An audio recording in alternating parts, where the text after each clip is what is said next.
Netcasts you love. From people you trust. This is Twit. Bandwidth for the new screensavers is provided by CacheFly at CacheFly.com. The new screensavers is brought to you by Rocket Mortgage by Quicken Loans, introducing Rate Shield Approval. If you're in the market to buy a home, Rate Shield Approval locks up your rate for up to 90 days while you shop. It's a real game changer. Learn more and get started at rocketmortgage.com/NSS. A new Super Nintendo game supporting mental wellness, augmented hearing with IQbuds, and the kids' cell phone alternative Relay. Live from the Twit studios in beautiful Petaluma, California, it's the new Screensavers.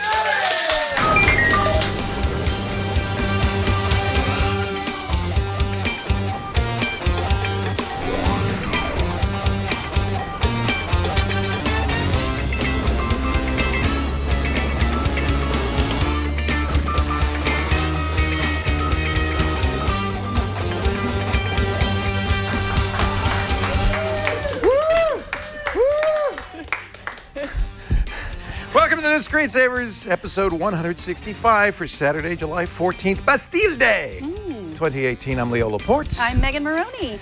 Hi. Hi. You look a lot like the woman I work with on iOS today. Oh, yeah, but Has anybody ever told you that? Yes, but on that show, I'm sitting down.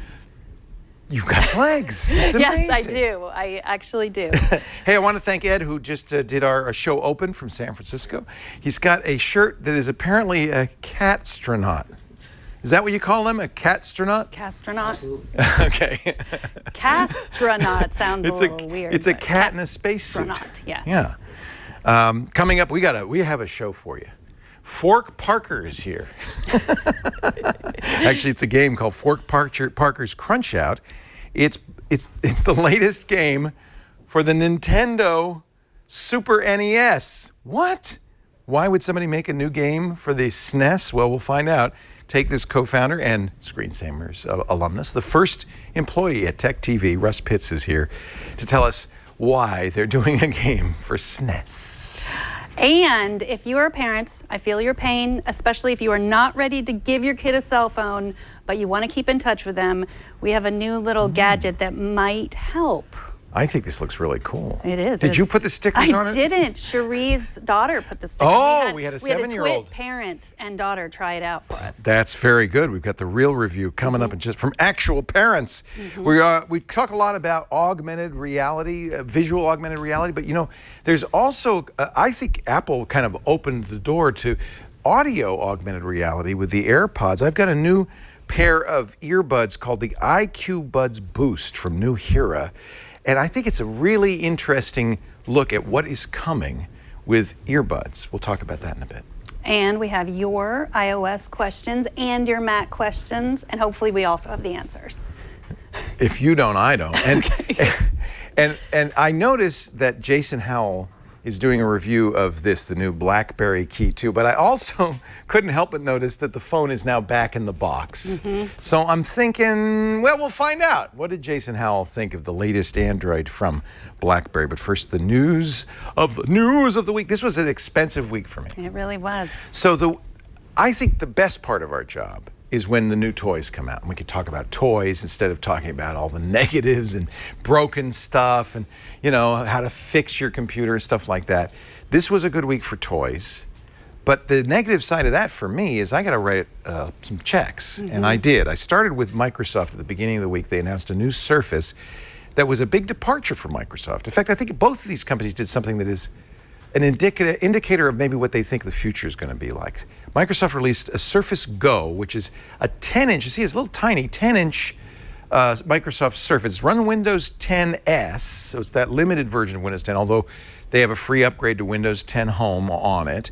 It's very much like the regular Surface. It has a type keypad, but a special dinky one. It's got a pen. You see, you can get an idea of how small that screen is because look how big the pen looks next to it. It comes in colors. But here's the most important thing.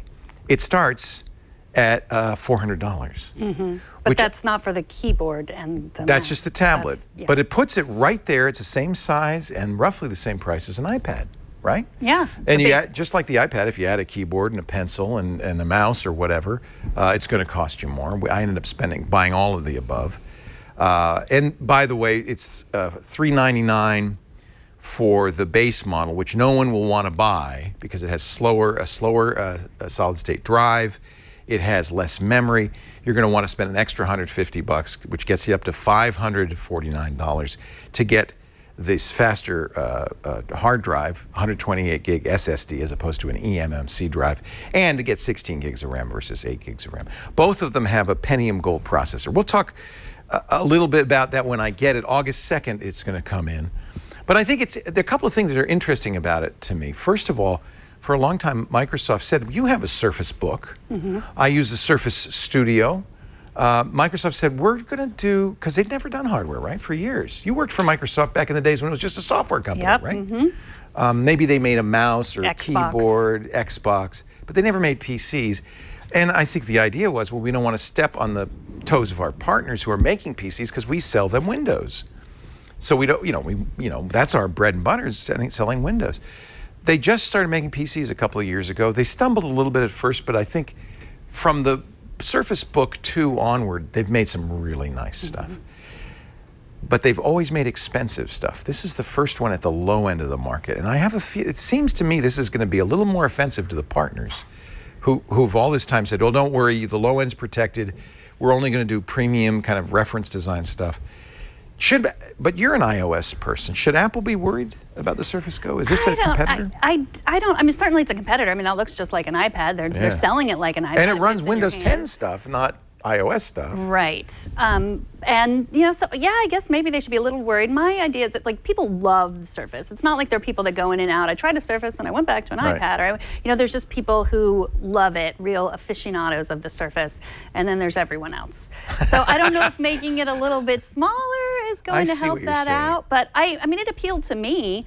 You asked me for it. Yeah, well, that's the thing. This week it's hard on your checkbook, but then like usually 7 to 10 days later, after you get it, when you get tired of it, then yeah. You may inherit this one. I thought it was neat because it's so light. It's a pound and a tenth. Although you add the keyboard, it gets closer to 2 pounds. That's a pretty nice lightweight device. 9 hours of battery life, Microsoft says. They say, and those are always overblown. I'll have to try it. And so anyway, we'll have a review. I like that it came in colors. I got the burgundy one. That's kind of pretty. Has a headphone jack. I have the pencil already. You want to see it? They sent you the pencil? Yeah. But wait, didn't you already have a pencil? Did you need to get a new pencil? I didn't. As it turns out, it's the same as the pencil I already have. But I don't know. Anyway, this way you get the pencil. Right, exactly. It's because I have the pencil. Actually, I do use the pencil on the Surface Studio because when we're doing Twit and other shows, I'll annotate. I'll use it as kind of like a telestrator. I also bought, because this is, I think, an improvement on the iPad, a little micro SD card, a 256 gig micro SD card. So with the 128 internal plus the SD card, that's going to be a decent amount of storage. Here's my... Here, I'll show you what I got already. Oh, is it red? The pencil. Yeah, see, that's the color. The whole thing is coordinated. Oh. That's why I had to buy it. Yeah. Yeah. Obviously. It's nouveau. It's the nouveau pencil. And I mean, the pencil shouldn't the crayon. Right? De ma tante. Right, yeah.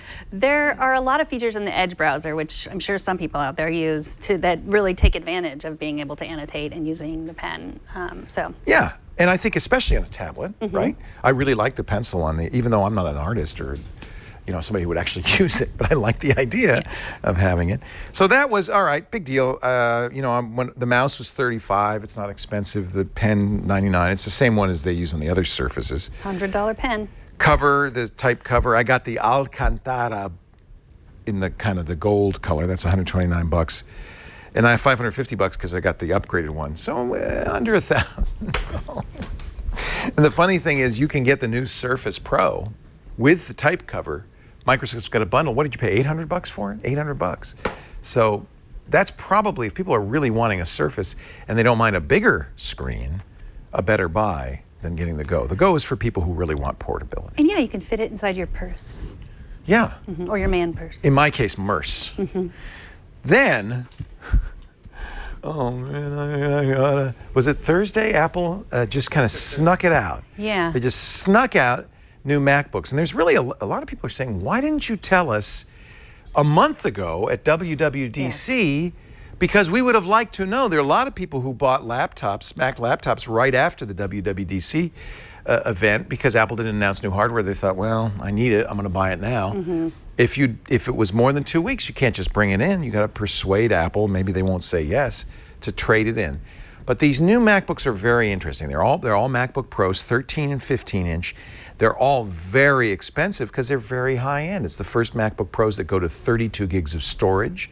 They're offering these new 6-core Intel processors, including the i9, which is very interesting. That has a very high clock speed. So it's got great single-core performance and dual-core or quad-core performance, 8 threads. They have fairly high-end graphics cards, but they also developed with Blackmagic an external graphics processor for $700 that is even better performance. So this, to me, if you look at it, it's a True Tone screen. That's the first time you've had a True Tone in a laptop, right? Right. This was developed for the iPad Pro. True Tone means it adjusts for ambient light. Actually, that's something I think a lot of photographers don't want because they want a consistent display, but you could turn that off. Notice they didn't redesign it at all. Same size bezels, even though everybody on the PC side's coming off with bezel-less screens. Still has a touch bar? Still has the touch bar. They say True Tone touch bar too, although who cares? But they're doing it. They also let's see what else has changed. It's got the fingerprint reader and the True Tone. Oh, because it has a T2 chip in it, not the T1 chip. That's the chip that's doing the touch bar, also the Siri, the fingerprint reading. And now you can just say, hey, you know who, instead of tapping the Siri button. That to me is not an improvement. In fact, I always took the Siri button off the touch bar because I'd hit it by accident every single time. And Siri would pop up and you go, go away, I don't want you. So very expensive. If you did a maxed out, it'd be about $7,000. Is that what you did? No. Oh. Because the biggest part of that cost is $6,700? Close. The biggest part of that expense is they go up to 4 terabytes in the SSD. That 4 terabyte SSD is it was like $3,000, more than $3,000. Yeah. So I just did 2 terabytes because I thought that's more than anybody would need. Yeah. But I did you know what? It's not for me. No. Don't think this is for me. I bought it for everybody. For the world. For you. For you out there. So we can compare it to the iMac Pro, so we can do benchmarks, so we can see. The thing I'm both nervous about and hopeful for is the keyboard. Because, as you know, in fact, Colleen has my 13-inch MacBook Pro with the clickety-clackety, terrible butterfly key. You say it's really loud. It's super drives you crazy. Yep. Karsten has the 15-inch with the clickety-clackety and the touch bar. And I went back to the 2015 15-incher, which, by the way, Apple has finally discontinued. They were selling it still because people wanted that key travel. Yeah, that's what I have. I love it. Yeah, this is the same as this, right? Yeah. So so we're worried a little bit about the keyboard because did they improve it? John Gruber at Daring Fireball says Apple said no. They didn't say it quite like, they say, no, we didn't improve it. The big question, Gruber writes, is the keyboards. Do they resolve the reliability issues? Remember, Apple's got 3 class action lawsuits. All Apple is saying, the new keyboards were engineered to be quieter. Now, he says they probably have fixed the problem, but they just don't want to admit that there was a problem. And in fact, you can kind of confirm this with iFixit. Let me find the iFixit website. Yeah, the great Apple keyboard cover-up. They actually already have one of these MacBook Pros, and they took it apart. And look right there. There's a little silicone sheath around the key. iFixit theorizes that this is to keep crumbs out from the switch mechanism, which is where all these problems have occurred, is dust and crumbs under there. And so iFixit hypothesizes it will be, in fact, more reliable. It still sounds clickety-clackety, and now there are a couple of reviews of this. Here, let me play Dieter Bohn's recording. Dieter Bohn did a... Okay, now don't look, close your eyes. Just listen, I am everybody. Peter with The Verge, and we are going to do a quick audio test of the different generations of keyboards on the MacBook Pro. Let's see if it sounds We're going to start quieter. with the 2016 15-inch they MacBook, told go to me. the 2017, and then finally, Apple claims that the 2018 MacBook Pro has a quieter keyboard. So we're going to let you listen to these different All keyboards three. All three. yourself. So we're going to type quick brown fox sentence, and we're going to start right now with the 2016 MacBook Pro.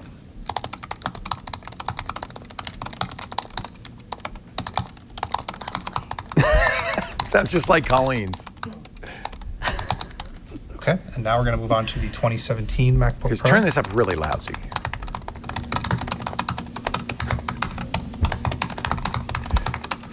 Actually, that sounds marginally worse than the old one. Yeah. And finally, this is the 2018 MacBook Pro. Oh, so much better. It does sound maybe a little soft. So it may sound really subtle, but I do think the 2018 is a little bit quieter. I think there's confirmation bias because the people who are doing the typing always say it sounds yeah, quieter. Yeah, and Does- you hit it harder. Do you want to hear what my keyboard sounds like? Yeah. Okay. Type as fast as you can. What? Hold on. Wait, I need to type more. Is there a duck? Hold on, let me get it right. Okay. You have a duck in your keyboard? All right. You know what? I can get you a little doohickey that'll do that if you want. Okay.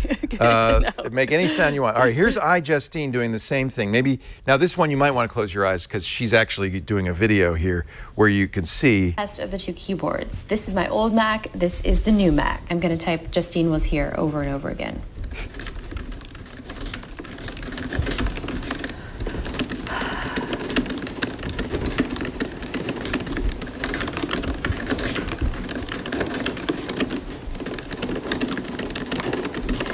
It's definitely quieter. No, it's not. Slightly springier. No, just well, that's a little okay. bit So that's what I think softer. is I'm not happening is that people are feeling different. But did it sound different? Could you tell when she was switching? No.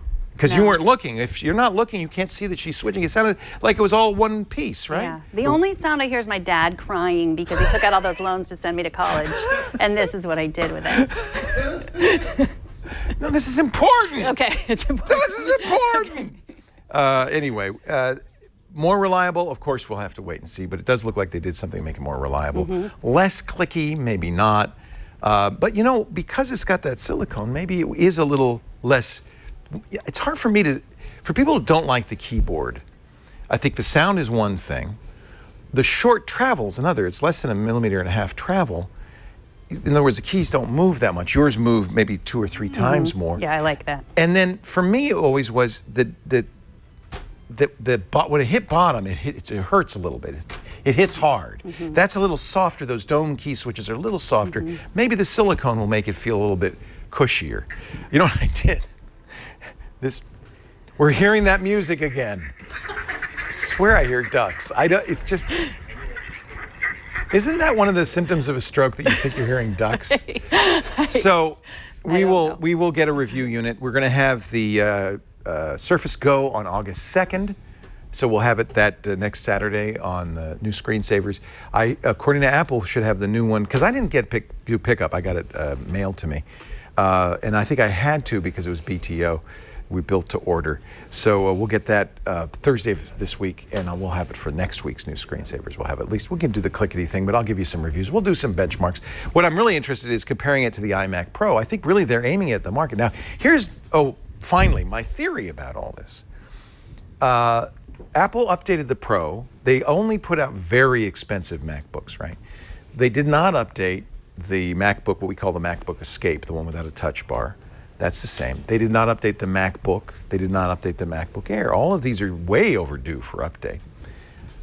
I'm not saying they'll never update them, but I wonder if Apple has decided, we've always wondered how much commitment Apple has to Macintosh, and the answer people always gave was they're committed to Macintosh because without a Macintosh you can't write software for the bread and butter device, which is of course the iPhone.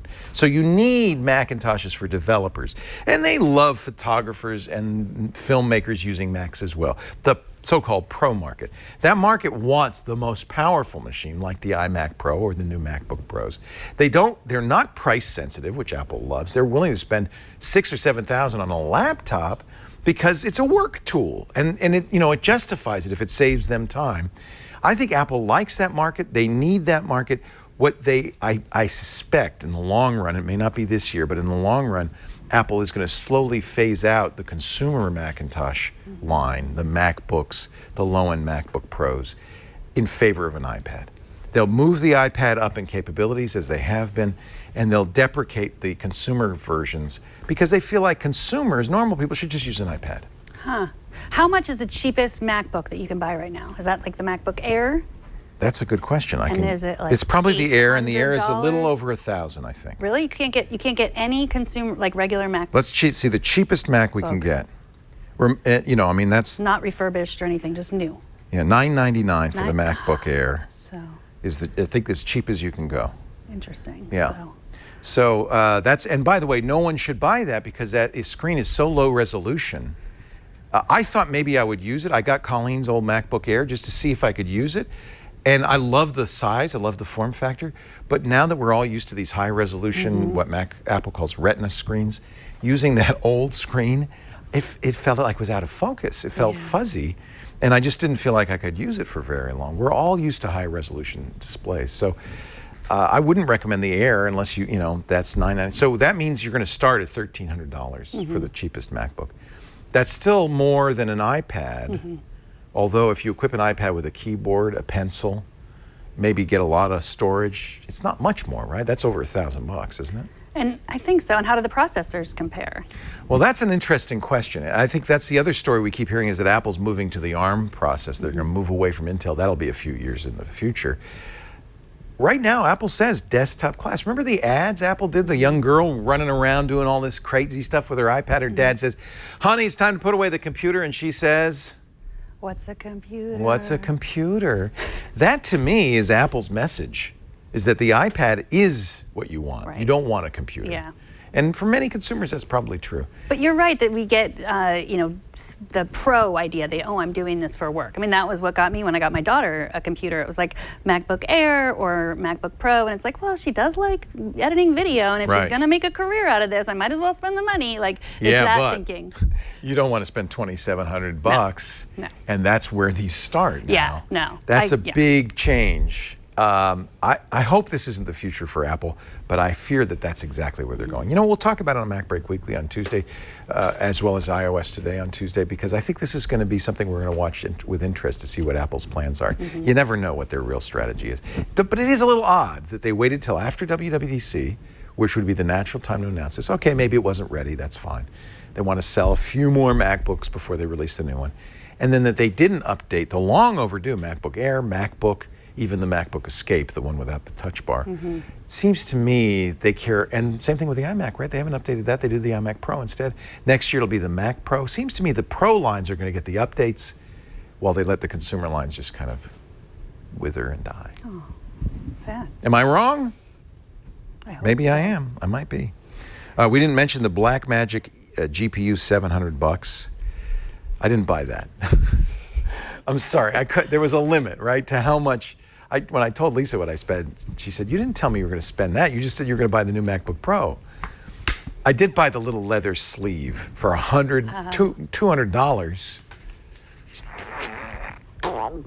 You did that for everybody so they could see it. That's ridiculous. What No, color did you get? $179. What color did you get? That's the 13. The 15's $200. Did you get the leather colored one? Yeah, I got Or the the black? poop colored one.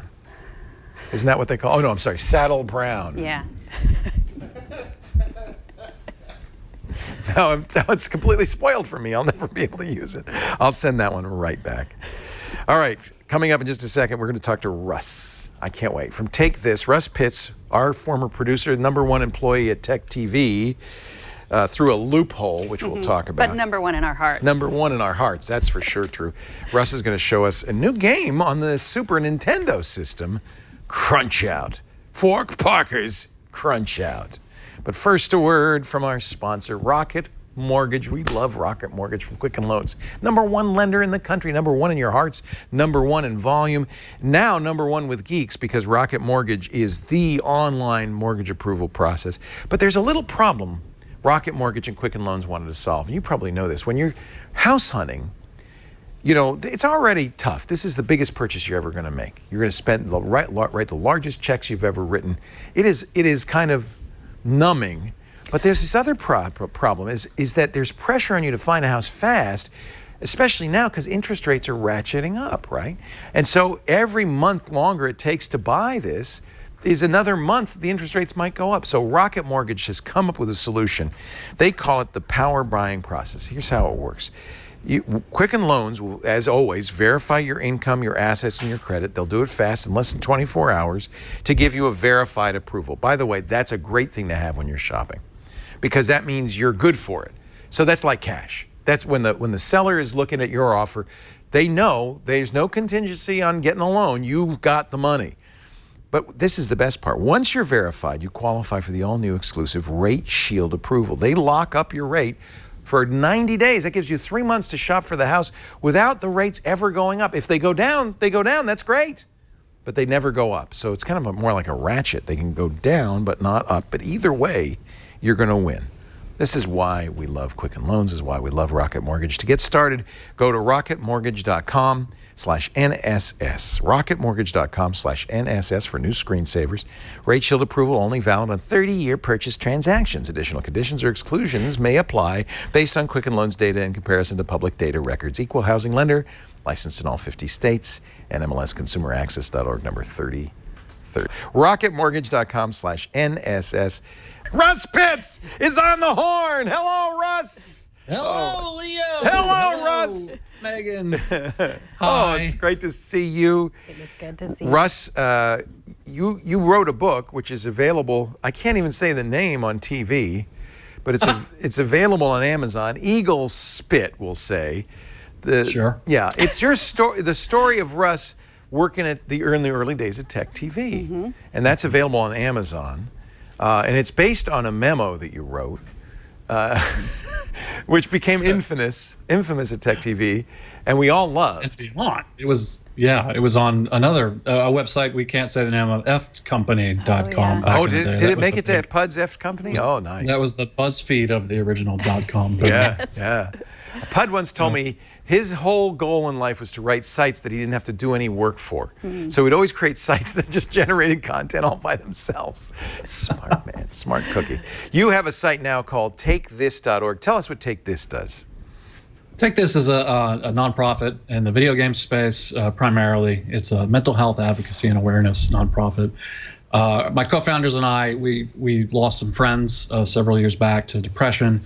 We realized there was not a big push to get people talking about mental health issues. People in video game studios as well, they crunch. They work really hard. They don't feel comfortable talking about their issues. Don't feel comfortable getting help. And our good friend Dr. Mark Klein was a mental health clinician, and he'd tell us that the number one way to get people to help is to let them feel comfortable talking about what they're experiencing. And so we found that people would not talk about what they're going through; they wouldn't get help. Yeah. And then sometimes, they had tragic outcomes. So we started to Take This to get people to talk about. We talk about what we go through. We give panels. We publish stories at takethis.org of what people experience when they deal with mental health issues. We actually work with video game studios to help make their workplaces more mentally healthy. We're at a lot of the major conventions in the geek and game space, providing spaces where people can come if they're experiencing, anxiety attacks or panic attacks. They can come, they can talk to somebody. You call those AFK rooms, away from keyboard rooms. I think that's we call those the AFK idea. Rooms. Yeah, and it's the most boring room at any convention. Intentionally, on purpose. Yeah, exactly. We have coloring books, but mostly it's just chairs and tables. People come, some people charge their phones. And then we have our trained volunteers. We call them psychomancers, who are there, who know how to work, talk someone through a panic attack, and know when to call for help if someone needs a little bit more help than that. And so you've been doing this for a few years. It's not new. Are you noticing a change? Are you noticing more people in the AFK rooms, more people talking about their mental health? Absolutely, yeah. The AFK rooms, every show that we return to, we see an increase in the number of people using the rooms. We see an increase in the number of people who are aware of the space. The first few times we'll do an AFK room at a new convention, we have to educate that community that the resource is there. Some communities, we also find that depending on where we're at in the country and in the world, there's more or less awareness of mental health issues and mental health sort of maintenance. But we are finding over the years, we founded the organization in 2012, so now we're in our 6th year. And we're finding a lot more people who are comfortable talking about their issues. People are actually coming to us asking for, if they can help us do one thing, help us develop programs. That's actually led to our newest program. It's called the Ambassador Program. We just rolled it out this week.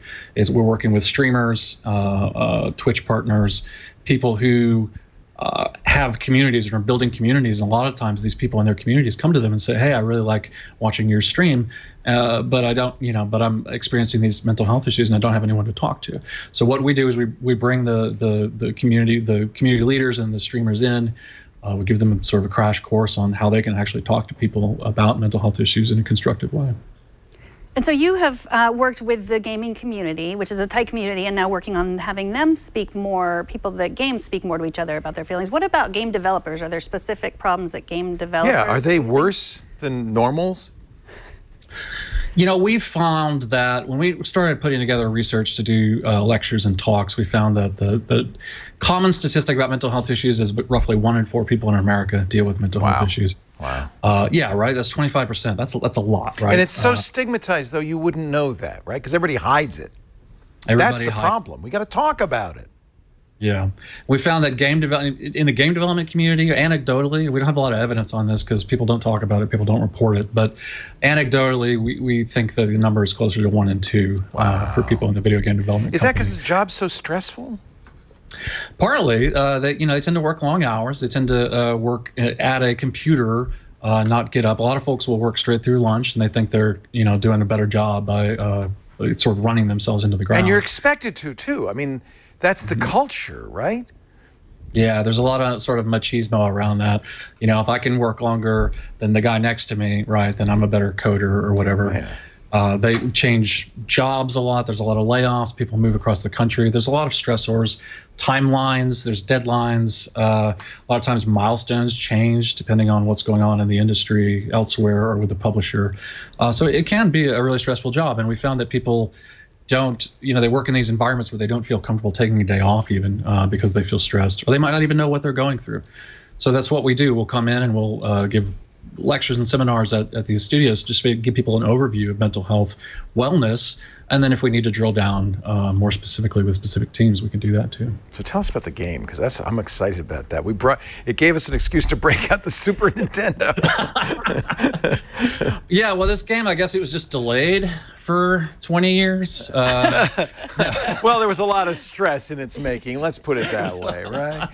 This is what happens when developers take time off, kids. Get back to work. That's right.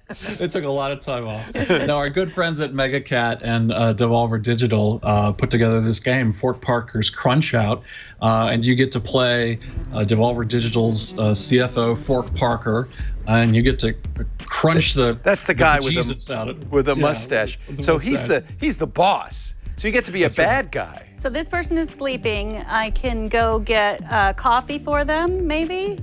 Let's hope they're sleeping. Their eyes are crossed out. I don't know if that means maybe they're dead. Do you have any deaths in this? I hope not. I don't know. Trigger warning. Okay, I'm gonna electric shock. I'm gonna go for the big guns. Here's the battery I can choose. There's an electric shock? Yeah. Will that wake him up?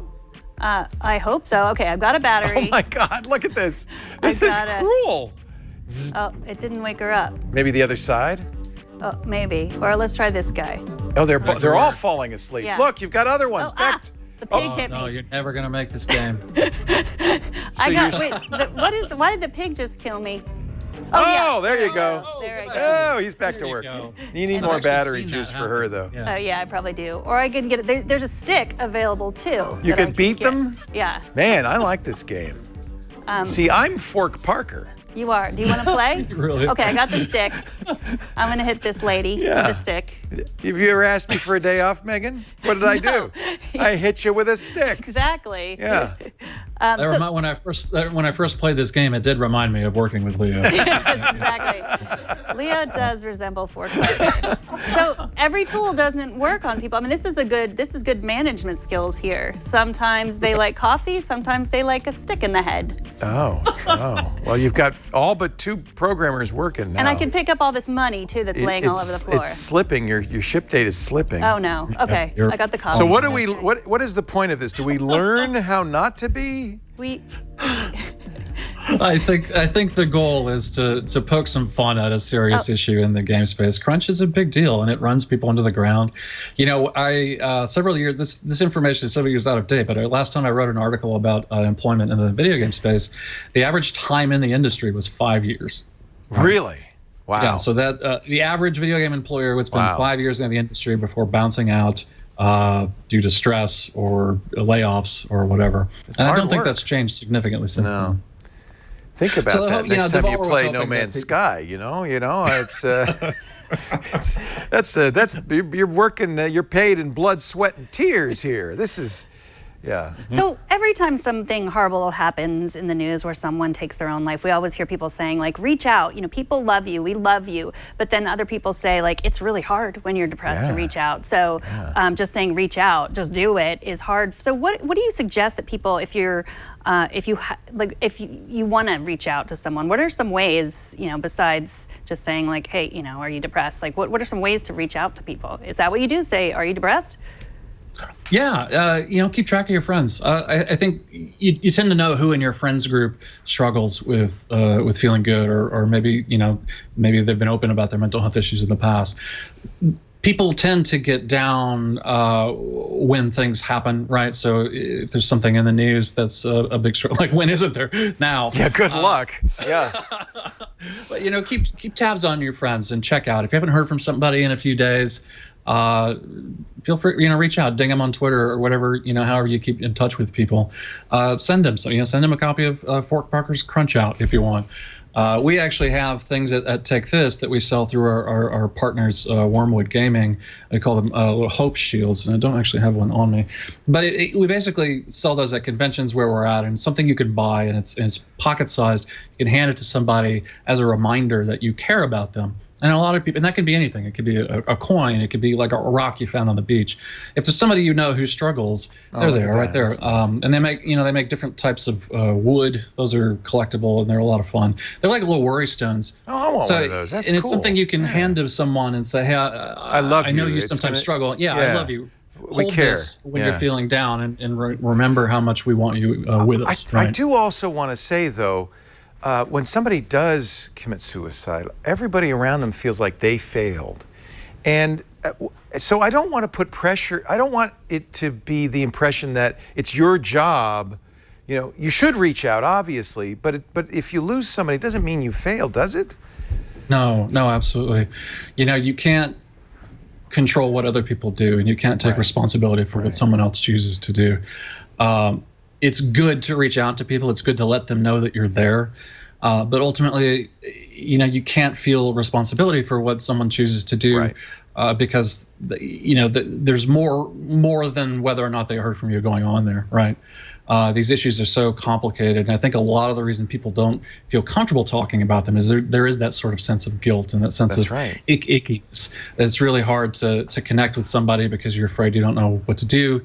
We tell people the number one thing you can do to someone is simply listen. Tell them you're there, tell them you care about them, and listen to what they have to say. And that is such a powerful act. It's so often that when people, say they're listening to you, but they're just simply waiting for their turn to talk, right? If you reach out to know me so well, Russ. I think that's important to say that it isn't your responsibility to keep your friend safe and alive.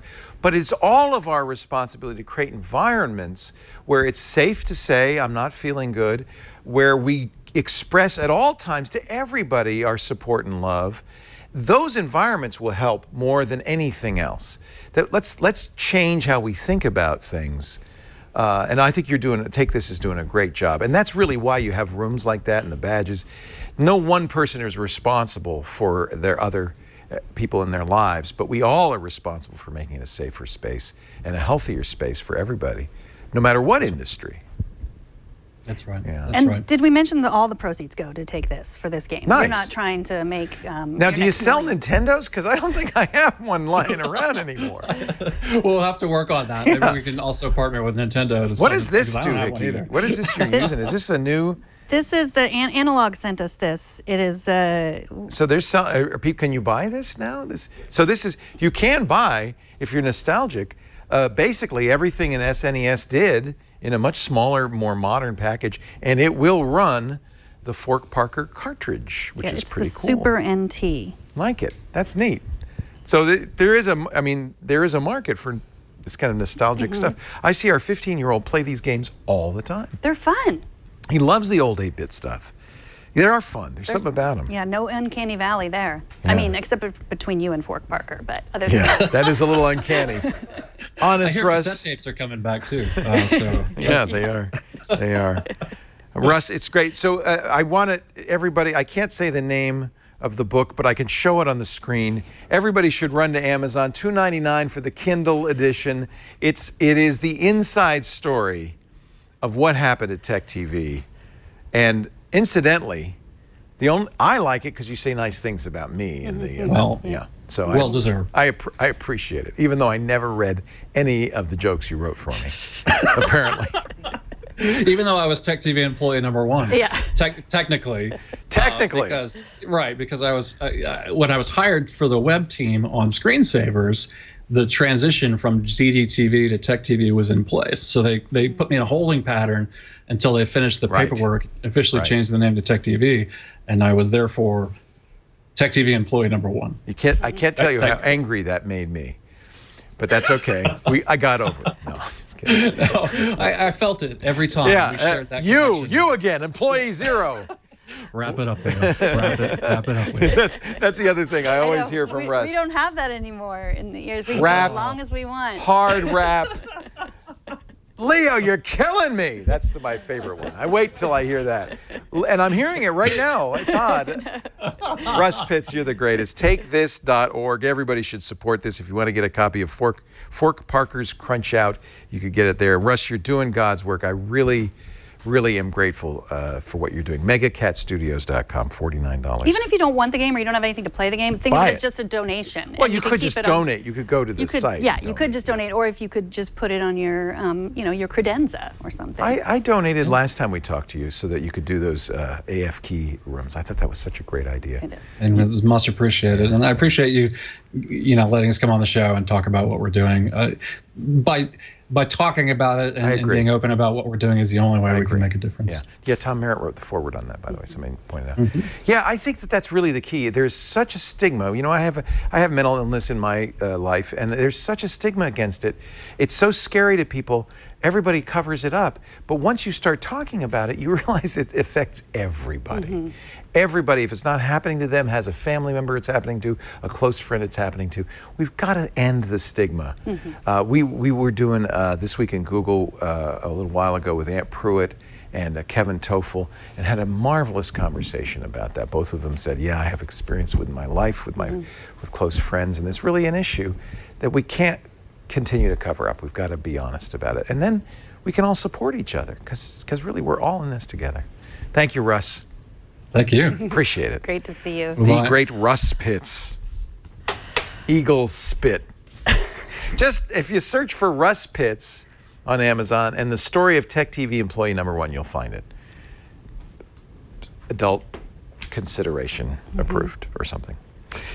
So when the AirPods came out, a lot of people were thinking, this is an interesting idea. This is a wireless earbud. Anything in your ear can do your heart rate. Apple didn't turn this feature on, but it can do it. It can do the heart rate, can do VO2 max.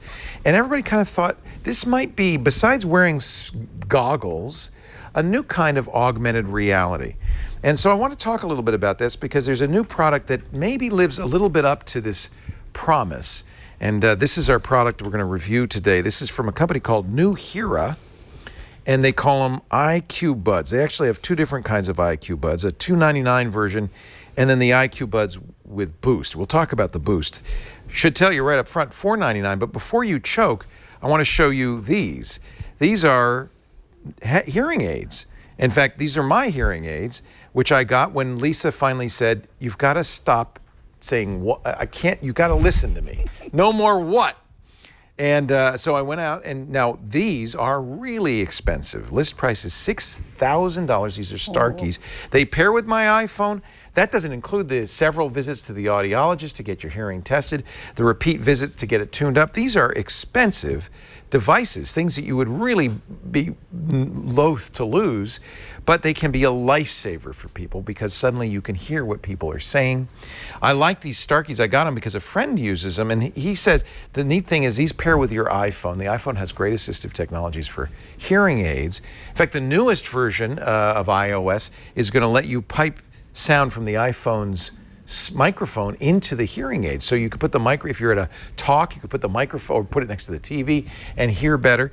These also will play back audio from the iPhone in addition to the room audio, so I can listen to music, I can listen to audio books. And by the way, since they're on hearing aids, no one knows. They think I'm paying attention to them. And if I talk to you, you could still hear me? They think I'm paying attention to them. And I'm not. I never think you're paying attention to me. So anyway, let me talk some more. No, I listen, I hear.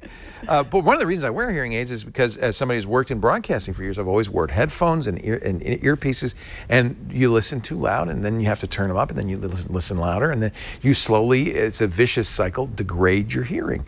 So but I think that this is the last set of $6,000 hearing aids anybody will ever have to purchase. Honestly, because we're starting to see much lower cost. Now when I say this is $500, that doesn't sound so bad, No, does it? it doesn't. We're starting to see lower cost devices. Now, something that disappointed me about the hearing aids, I thought, oh, I'll hear music, it'll sound wonderful, or I'll be able to, hear all the sound that's around me. No, hearing aids are tuned for the human voice. All that's amplified is the really narrow frequency of the human voice. In fact, music sounds worse. Other stuff sounds worse because it's amplifying a certain part of that frequency, and so it's over amplified the mid-range and less of the, so it's actually a little bit of a disappointment. These are, I've reviewed these before, these are the Jabras, the Jabra Elites. These are their sport elites, and I bring these out because you may see a certain similarity between these and these are the Nuhearas. Both come, like the AirPods, in a battery case. So they have a charge, but the case can then charge them once you remove them from the case. The Nuhearas actually last quite a long time. There's one of the things I like about them. They're supposed to be 8 hours for hearing enhancement. And if you're watching Bluetooth or listening to Bluetooth music, 5 hours. That's a really good long time. But there's a real similarity here. You see, these are the Jabras. They have a big base, that's where the battery is, and they have an earpiece that is designed to fit your ear as exactly as possible. And that's really important. Both the Jabras and the Nuhearas come with multiple tips. Let me show you the tips that came with the Nuhearas. Are they in there? Yeah, thank you. Yeah, because I have very weirdly shaped ears. Right. The AirPods fall right out. I have to have the ones that hook all the way over my ears. It's a little frustrating that Apple doesn't have multiple sizes for their AirPods. It really, and I've tried to stick things on them like little Band-Aids, and then they don't fit in the charging case anymore. Lisa won't use AirPods because they hurt. She has a small ear canal. I have a giant ear canal. So usually so this is what the Nuhearas come with. They come with all of these different tips. In fact, they come with more than this. They also have some silicone soft tips, that foam tips that you can fit in. That's the ones I'm using on these, so that you could squish them. The point is you want to get a really good seal. Now, that's not how hearing aids work. Hearing aids, in fact, are designed to let you hear what's going on outside as well. It's kind of a mix. You see, the hearing aid doesn't seal into the ear at all. It just has a little tiny tip that goes in your ear. It's like a little loudspeaker in your ear. And so the rest of the ear goes around it. One of the problems people have with hearing aids is there's a kind of an echo sound because you get the amplified sound of your voice slightly, a few milliseconds after you get the sound of your voice coming through the air. That's a weird thing you get used to with hearing aids. It's exactly the same thing that happened to me with the Nuhearas. So what does this do? So these are excellent, by the way, very good, high-fidelity earbuds, much like the Jabra Elite. Really good bass. Once you get the tip that really fits in, the bass is excellent on this. And it does cut out all the ambient sound, and you want to do that. They actually want you to keep trying ear tips until you find one that really seals. what's interesting about this is you run through on the app a hearing test. So it's almost identical to the hearing test the audiologist will run through. Left and right ear, a variety of tones. You tap a button on the screen to say, yeah, I heard that. If you don't hear it, then they go, okay. And it forms a curve for your hearing that actually shows where you have deficits in your hearing. Its calibration then will adjust the music so that it compensates for loss of hearing in certain frequencies. That means music sounds better on these than almost anything else. There is a similarity to this, and I've mentioned this before. The Samsung phones also have an adaptable sound capability. If you have a Samsung Galaxy S9 or a Galaxy Note, a Galaxy S8, I think they started doing it with the S6, you can dig deep down in the menus and do the adaptive hearing. It'll do almost exactly the same audio test. And from then on, the phone, if you use the headphones, sounds really good. This does the same thing. So that's one advantage. The other thing this does is it's got little buttons on here that you can tap. The Jobbers do that as well. You can connect with Siri, which is kind of nice. You can issue commands, or if you're on an Android device, Google Assistant, or I guess Samsung's Bixby. So that's kind of nice. It also allows you to hear the world around you. Now this is, I think, a really nice feature. If you are a runner, which you are, right? You know you don't want to wear ceiling headphones because you won't hear traffic, you won't hear noise, you won't hear bicycles ringing their bells. It's dangerous, right? To be out on the street when you're not hearing the world around you. A single tap to the right ear on these Nuhearas will allow you to hear the world around you. And that's basically their hearing aid mode. So if somebody's talking to you and you don't have music playing, you can stop the music if you want. You hear them much better. It's enhanced. So it is now a hearing aid. That's really interesting. And much like the Starkeys, you can program in different levels, different EQs for different situations. When you're on an airplane, there's some stuff you want to hear, some stuff you don't want to hear. This will do that. When you're in a restaurant, there's a lot of background noise. Like the $6,000 hearing aids, these Nuhearas will adjust, and you can have a variety of different locations, and you can use your smartphone to adjust that. Here's my phone.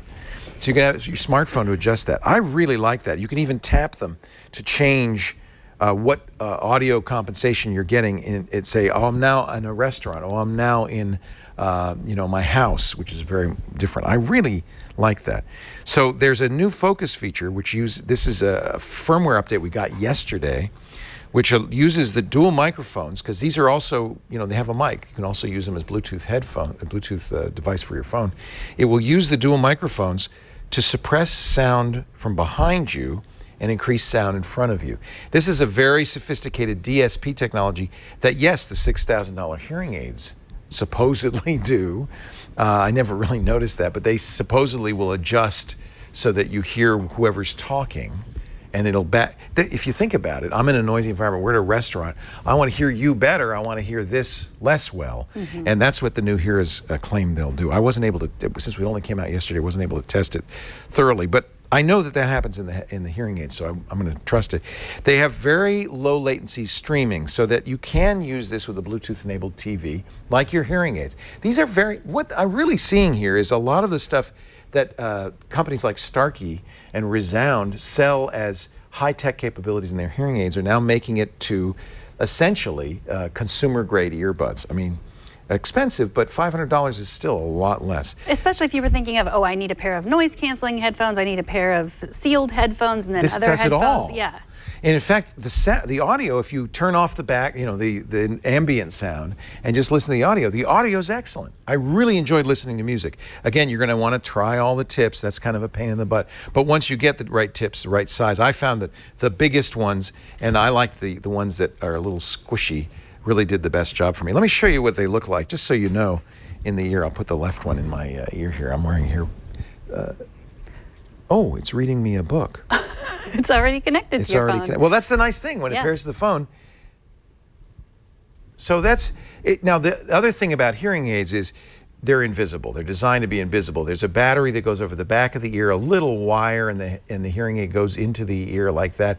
These you look like you're wearing earbuds, and as a result, people might think you're being inattentive. If I did this and said, "Hi, how are you?" "Hi, how are you?" But if I tap this, Now I'm hearing you. I'm hearing myself. Now, there's a couple of things I want to mention that people who wear hearing aids will recognize.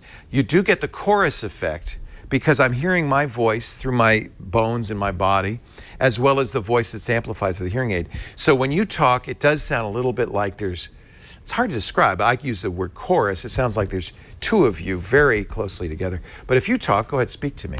I actually like them a lot better than the AirPods for the look. Yeah, I think they don't look as bad as the AirPods, and I can hear you better. Let me pause the audiobook. Actually, I just tapped this once, and it'll stop.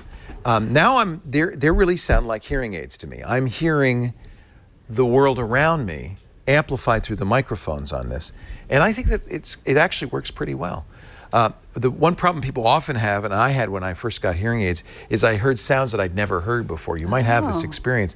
It sounded like the carpet was really loud when I walked across it. Rustling clothes, all of a sudden I was hearing, because I hadn't heard it in years. That you get used to. There may be some of that. I don't know, because I'm used to it now. So I didn't have any learning curve with these. But I should warn you that if you're getting these, you may have this. Are these a replacement for hearing aids? That's an interesting question. An audiologist would probably say no, but of course their living depends on giving you tests and selling you expensive hardware. I think that this is not probably as complete a test as an audiologist would give you, and of course they can't check your ears. The test is all done through software. But if you're looking for, here's who this is for. If you're looking for great sounding earbuds, as good as the Jabra Elites, which are half the price, you're going to spend twice as much, and you would like the ability to hear ambient sound, maybe as a runner, or maybe because you're having a little trouble hearing the TV or hearing your spouse talk. This might be an interesting choice, certainly a lot less than hearing aids. But on the other hand, battery life is not as good. My hearing aids will go for days because they use zinc oxygen batteries. In fact, weeks in between replacements. But you do have to replace the battery. These are rechargeable.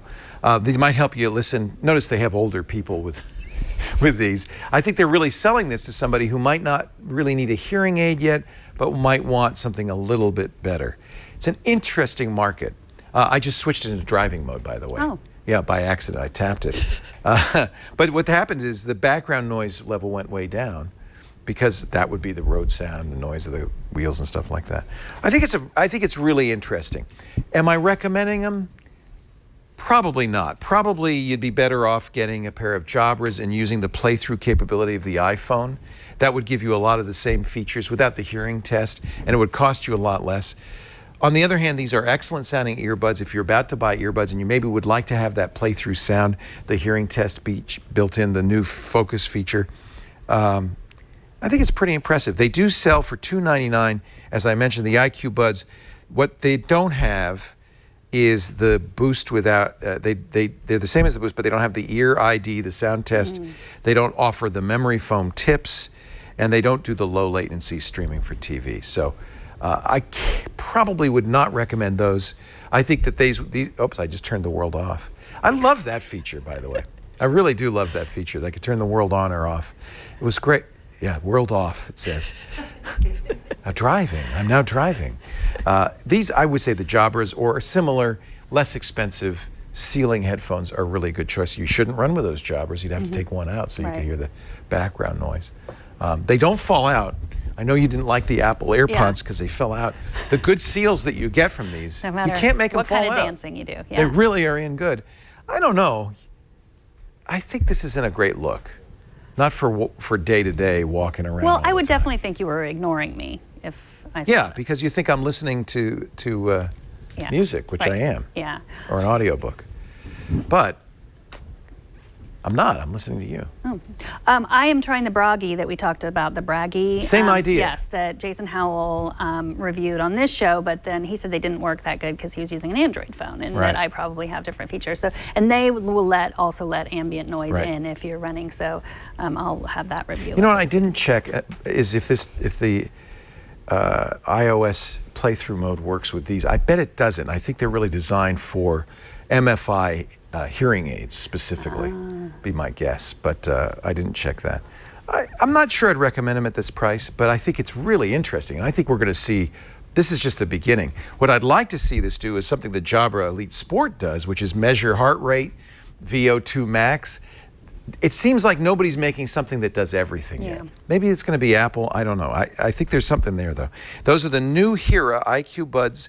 These are the Boosts, which are $4.99, that should give you those additional hearing aid features, or $2.99 for the regular IQbuds. They are very high quality, good sounding headphones, but I'm not sure they're better than the less expensive Jabra Elites and things like that. All right, your review turn. Okay. I'm very curious about this. By the way, I'm going to take these out now. Okay, so you'll actually be able to hear me, and you're not going to be listening to an audiobook? You sound so much better. Your real voice is beautiful. Thank you. So if you're a parent, you know there's that age of like, oh, when am I going to get my child a smartphone? And it's getting earlier and earlier. Like I've heard 6, 5, 7. Yes. When they're going off to kindergarten, they're walking to school. I want to be able to see. That's the advantage. It's not. By the way, sorry about the squeak there.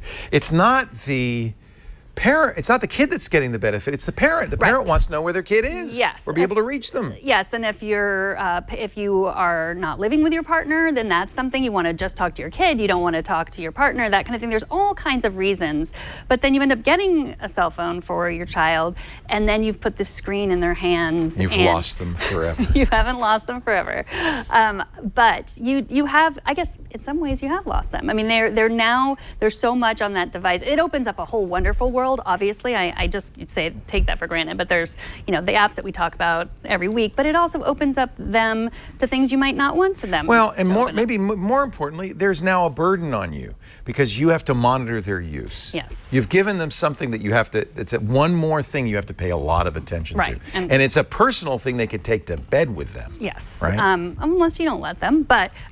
Well, but then that's another thing you have to do is give me the phone. Yes, you have. Right? You have to parent. Yes. Right. Yeah. It's true. I don't want to give them anything I have to parent. On the other hand, there is a certain advantage to having something you could take away from them as a punishment. That is true. This is a kind of intermediate device that will help in this case. Yes, and I got thinking about this. Cherie, who we just hired here, is one of our co-workers. She has a 7-year-old daughter, and the two of them are going on vacation together alone. And she was just like, I'm not going to give my 7-year-old a cell phone. No. I just want a way to just in case, like some kind of GPS. She was like, I was looking at the watches. I was looking at little things you tie to your shoe, and I'm just so confused. And I've suddenly realized, oh, I work at a place where I can get help with this. So I looked at a lot of different products, and one that is very new that I really like is called Relay, and it's by Republic Wireless. I've seen a lot of these, and I've been interested too, not for our kid, but for us, like on trips, as a way to kind of stay in touch quickly and easily. Yes, it's basically a walkie-talkie that works on cell service. Right. And it works on cell service. Yes. Okay. Wi-Fi and it's not cell the service. family. It's not the family wireless thing. Okay. No. So it comes with the these. old CB network. It comes with these. It's very little. You could slip it in your back pocket or your front pocket. It has stickers that Cherie's daughter put on there. It has a proprietary charger. A sticker's not included. Stickers are included. Oh, they are included? Yes. Oh, nice. But you have to put them on yourself. Okay. And then basically all you have to do, it's very simple. I mean, very simple for a kid. There's 2 buttons, just 2 buttons, which is great. There's the volume button and the on-off button. And then you connect it and you, so it's $99 for one. It's $150 for 3. And is there a monthly subscription? $8 a month. Okay, so that's the cell service subscription. Yeah. So then all you have to do is press this button and speak like a walkie-talkie, and it will go. So I have a lost child. His name is Jerry, and he is the producer Jerry's of the show. older than you, I want to point out. Where is Jerry? That looks like Jerry's lost. Oh, I know where he is. He's at the Riveltown Revival. That's where he is. He's getting one of them $5 weddings. Hello, Jerry. Where are you? Say it again. Say it again. He didn't hear you. Did you hear me? We got to get some of these Nuheara hearing aids. Megan, are you there? I am there. Are you lost? I have no idea where I am at all. Well, thankfully, I know where you are because I have you on GPS on my phone. Oh.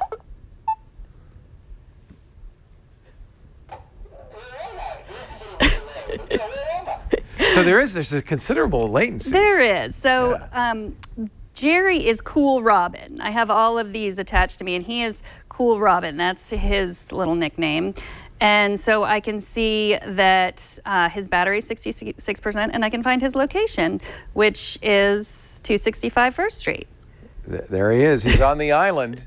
He's on the island. That's the little island in Petaluma where they have the Rivertown Revival. Thank God they have tents for you, Jerry. You can spend the night. Is this working for you, Jerry? Because I heard it's also good for seniors.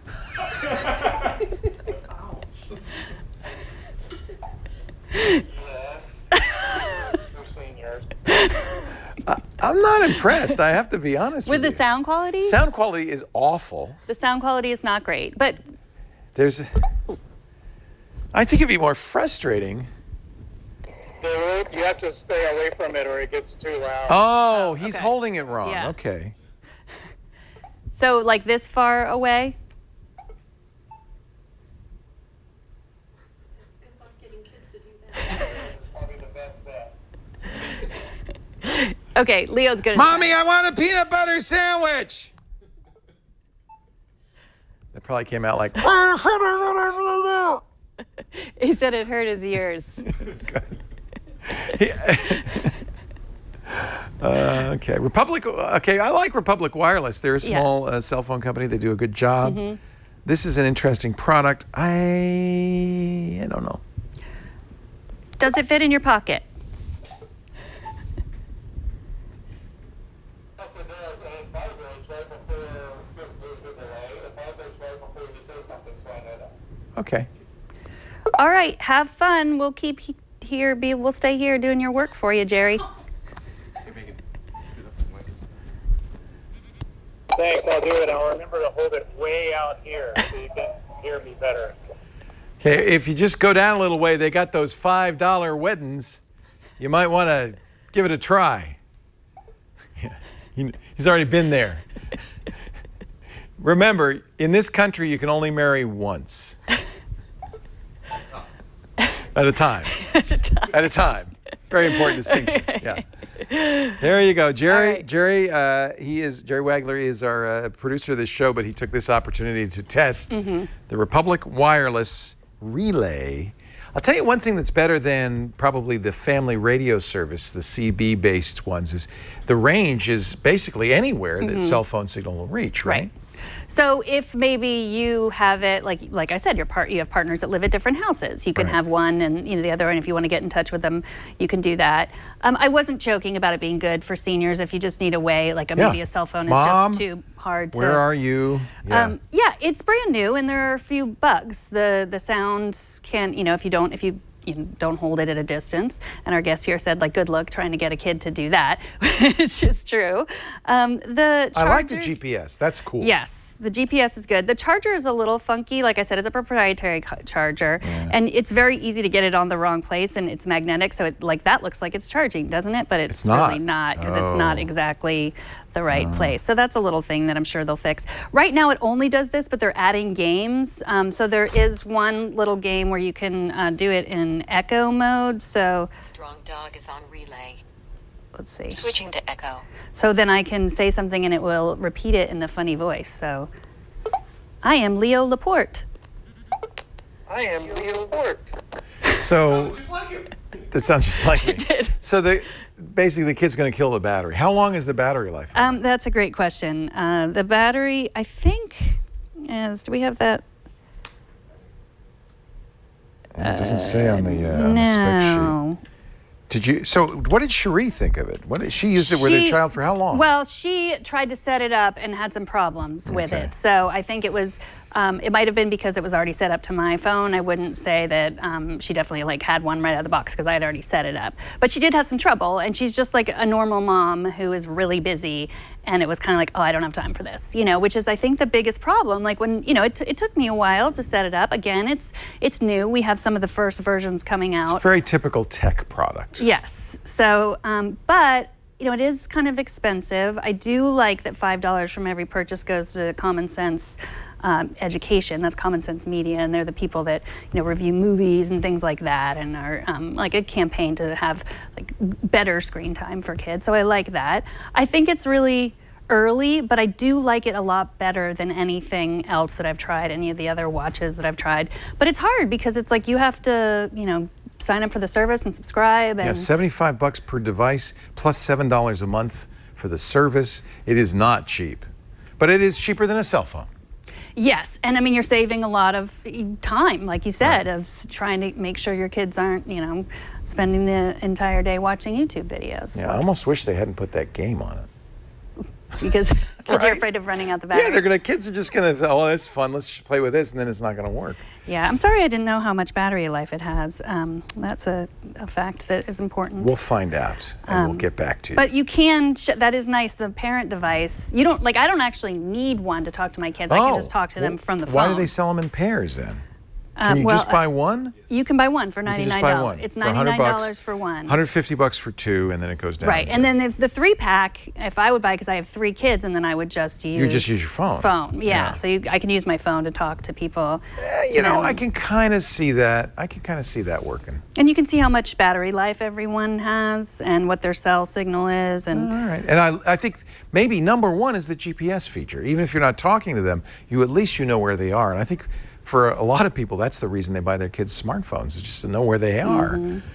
And also the kid can call and, Mom, I need a ride, that kind of thing. And I guess it would work for that. Here, say, Mom, I need a ride. Oh, you don't have the other side. Can you call from your phone to that one? I can, yeah. I think maybe this one is on echo mode. Let's see. Strong dog is on relay. Okay, I'm just going to ask you this. You don't have to answer. Hello, Did you Strong name Dog? it Strong Dog? I didn't. Okay. No, Okay, they somebody come else. up with the names. Oh, good. I wish I had. Strong Dog.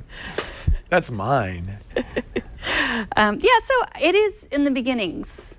And Yeah. I think that if you're a techie parent, I definitely think that it is something that really wants to avoid a cell phone. I think that if you were going to give it to someone who wasn't as comfortable with technology, that might be a problem. Well, that's why it worries me with the elders, because I think that might be something a little too, especially the charging thing. They shouldn't have that be able to go either way. I think that They got to fix that. Yeah. I'm sure they will. Republic Wireless Relay. waterproof and rugged as well. So if you drop it in the toilet, it's not. It's a big interesting. I mean, I'm thinking. Yeah, I mean, you go on a trip to give one to each kid. That'd be pretty handy to have. I mean, with all of these things, it's I'm tempted to say the obvious thing, which is like I never had that when I was a kid, and I'm fine. Look how we worked out. But I mean, we are a little bit, I think, less paying. Everybody's paying a little bit less attention these days. Yeah. So, and I also think relying solely on a thing like this could be dangerous. Also, Right. I mean that's the thing. Just like, well, I've got the device. It'll know. I'll know where my 2, 3-year-old, 5-year-old is at any time. Not a 5-year-old. So yeah, I mean it's. This is more for the 11-year-old than the 5-year-old, I would say. Yeah, I mean it depends on your kid and how mature they are. I think it's a really good idea, and I like the form factor of it. Like I like how it feels. I like it rather than a watch or something that you would tie to your shoe. I like that. It needs a little loop so I could put it on my backpack, right? Or you could put it inside your backpack. Yeah. Would you hear it? Oh, you'd Yeah, I guess you feel would. it. You could feel it vibrate for sure. Yeah. All right. Thank you, Megan. Now it's time for a call for help. Steve's on the line from Canyon Country, California. Hello, Steve. Hello, Leo. Hello, Megan. Hello. Welcome. What's up? Well, I wanted to find an easier way to stream movies from my iPad to a television when I'm traveling overseas.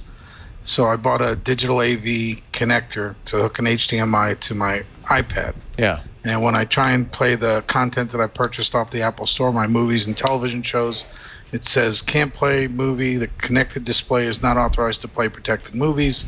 I can stream my Slingbox. I can stream YouTube, but not any of the stuff that I paid Apple for. You just can't get the iTunes movies. And Netflix works as well? Yes. That's really interesting because all of those, Netflix and Hulu and all of those, Sling TV, those are copy protected content. But what you're running into is a copy protection warning. And, there's a couple of possibilities here. And it's funny because somebody called the radio show with almost the same question earlier today. So I'm going to have to do some testing. We have this at home, and I presume this is what you have. This is Apple's connector. It's Lightning on this end, and then it's a input for keeping it charged, and a standard full-size HDMI for hooking up to a TV set. Is that what you're using? Yes, that's what I have. Yeah. Yep. And you're using it's not Apple's, but it's not Apple's. Okay. So but it seems it works for everything else. So yeah. The fact that it's working with content that's protected, just not Apple's content. I did do some research, and I found that iOS 11 did tighten up DRM, copy protection, perhaps buggily, because it is doing it right for the other premium content. Netflix content, for instance, absolutely is HDCP protected. So is Sling TV's content, I'm pretty sure. So it's not Sling TV, my Sling box from home. Sorry. Oh, your Sling box, that's different. That's not content protected. No, but so the out is working. So I tested the theory that the out but the out is working in the question is it only working in non-content protected stuff? It's complaining that you have protected content, your iTunes movie and TV shows. Well, it's interesting because when you I downloaded an app on the iPad that should allow for continuous play because, of course, iTunes is 30 years behind everybody else and doesn't allow continuous play of your purchased seasons of television like Hulu and Netflix. Right. And none of those programs that are available on the App Store will allow you to stream that protected content continuously, even if you load it into the queue. And they all say will not stream protected content. Well, there's a couple of things. It could be this. HDCP, which is the high definition content protection technology, requires that every part of the chain, the device that's playing the video, the cable, believe it or not, and the television set be HDCP certified, support HDCP. If any part of that chain does not, it will give you the message you're getting. It'll say, I can't do it because it's not compliant. And the reason that is they don't want you to use some sort of cable that allows you to record You know what? Anti-piracy measures do nothing to stop pirates because pirates just use disabling technologies they can readily find on Amazon, but normal people then go, it's not doing what I want it to do. So that's why DRM drives me nuts. However, we have to live with it. So number one, only use a device. I would just get the Apple cable because that's going to guarantee you HDCP.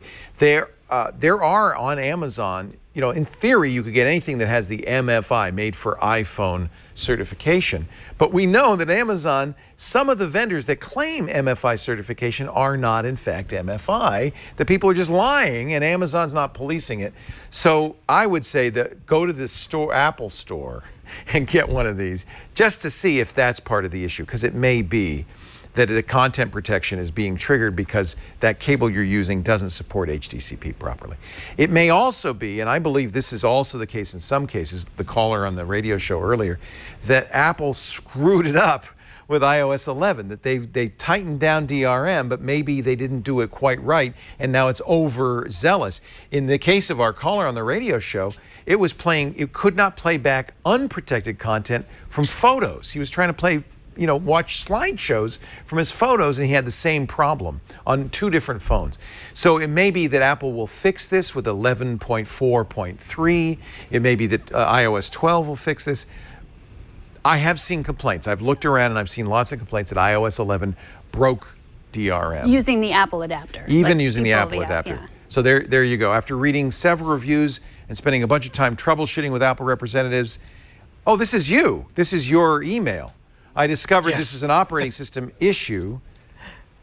Okay, so this is your wife, I guess, writing to us. Oh, no, this isn't me. This is not you. Yeah, because unless you're married My wife would be very surprised if it was. So, this is somebody was talking about, and this was in June, the new iOS 11. So... I have 11.4 loaded. Yeah. I mean, I think this is something Apple did with iOS 11. I would definitely start, if it's ever going to work, you got to have the Apple cable, unfortunately. It could be Apple's evil plan to get everybody to buy Apple TVs, because, of course, you can AirPlay to Apple TVs.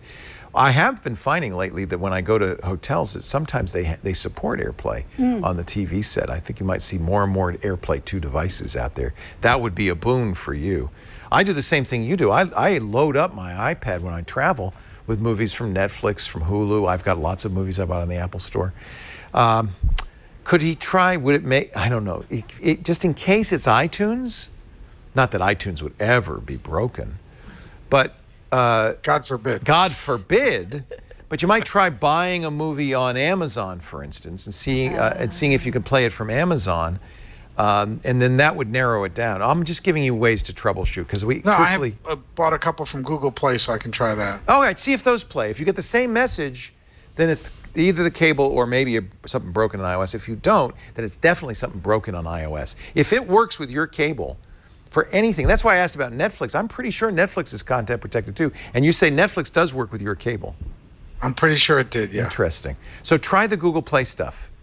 Okay. Because that's got And the then same HDCP.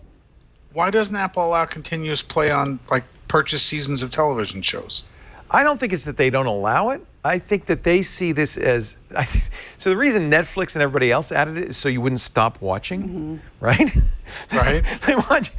In fact, it kind of drives people crazy that you're watching Netflix or Amazon Prime, and no matter what, you can't watch the credits on any show anymore. Yeah. It starts the next season or the next episode right away. And I think a lot of people see that as a negative. So I bet you anything Apple's saying, oh, we won't do that. Yeah. But you want it. I wound up having to download all my shows and play it through my PC on my network at home and through a playlist. Yeah. Yeah, it's great. Yeah. I have 8 terabytes of external storage just so I can... So your problem is that the end of the show ends and then you have to pick up the iPad and start the next one? Is that what you don't? Exactly. Okay. I mean, what do you go to sleep and you want it to play all night? Is that what you're doing? I kind of do that, yeah. Yeah, okay, all right. I get it. No shame in your game. This is okay. I have to say, I watched the entire Breaking Bad while sleeping. It was a great series. My guess is, putting myself in Apple's mindset, oh, we'll never do that. That's just to get you to watch more. But in fact, some people do want it to continue. Well, I emailed Tim Cook 3 times, no answer. No answer? You didn't No even get an answer. answer from the office of the executive? He's got people to do that, no? Yeah, no, I mean, you can, Jeff Bezos, yes, I've done it a few times, and they get right back to you. Yeah, Tim most Cook of these 3 times. I know Tim Cook has a whole department of people that answer his email. As you said, so does Bezos, because they usually call it the office of the executive. Almost any big business, if you write to the CEO, you will get a response. I'm surprised that Tim hasn't responded to you. You weren't mean, were you? No, I was very though and asked why he wasn't keeping up with his competitors. You didn't say Auburn sucks or anything, right? No. Okay. Very nice. That's an interesting question. It is a feature that Apple could easily add. I don't know why they don't. Is there any other way? I'm trying to think. I use formerly Disney's Movie Anywhere for my iTunes content, but I think when you play movies back from, I should try this, Movies Anywhere, does it launch iTunes or does it play, does Movies Anywhere have its own player? Because maybe that would be another way. You know, when you buy something on iTunes, you can hook it up with Movies Anywhere, so that anything you buy from iTunes, Prime Video, Vudu, Google Play, or Fandango will get played. So your whole library is on there. I'm going to have to log in. Close your eyes. Don't look. I'm going to type my password in here. Does that still work, Disney Anywhere? Closing your eyes? They call it Movies Anywhere now. Movies Anywhere. It's still a Disney thing, but Disney, because Disney's going to start its own streaming service, they don't want you to be confused. Let me log in here. All right. So you can see that I can look at all my movies, and these are movies I've bought on iTunes, but everywhere else. I know I bought Ready Player One on iTunes. Let's see what happens when I try to play it. Can I play it on a PC? Looks like I can. So that might be another solution for this, is to register with Movies Anywhere. It's free. You can tie your iTunes content and your Google Play content into it and see if the Movies Anywhere player will do it. You might have to do it from a laptop. I don't know if they have a player for the iPad.